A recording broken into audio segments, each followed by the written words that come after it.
Chúa phải đi sâu mẹ phụ lại thế lấy hoàn thờ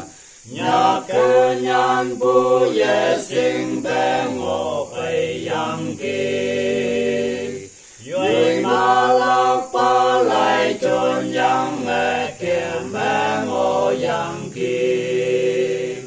mê phum pa cha li ye kem yang mẹ ngộ yang kỳ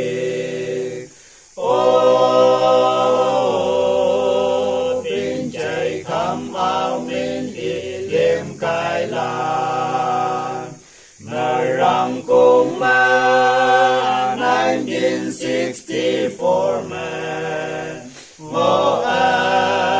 phải bố hoàng lam long phao giang vào hôn chiến tờ hoàng lam phải ba lan iman ayah nốc sa la na say tờ kem ye nang bu mùi hay man tờ 1965 mẹ tàu ba chừng sâu tờ Master ngam nhây tâm lô ca ye lại ban e pe ta nhạc phu tên nhan phu lan a say y ye nhau e ta y ai dân te ca wang man mùi hay man tâm si tin chạy khăm ao min y liêm cai lan mà răng cung ba 1964 mà ngô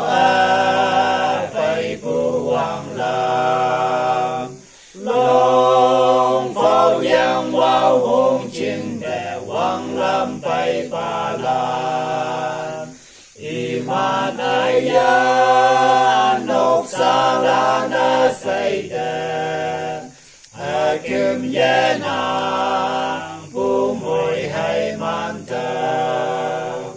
yang hay ngô phải hô kẻ vì bu đê nhâm ngô và hay chê lan sang bu ca ye kẻ nhi hoàng ai thờ ya san ya li Jesus Christa ya yang bu ca ye hoàng ai ai yong ne ca hoàng e lam ep yang ki bin chạy khăm ao min y liêm cai la mà răng cung ma 1964 mà ngô phải phụ hoàng la long phao giang vào hôn chiến tờ hoàng lam bay ba la iman ayah nốc sa la na say tờ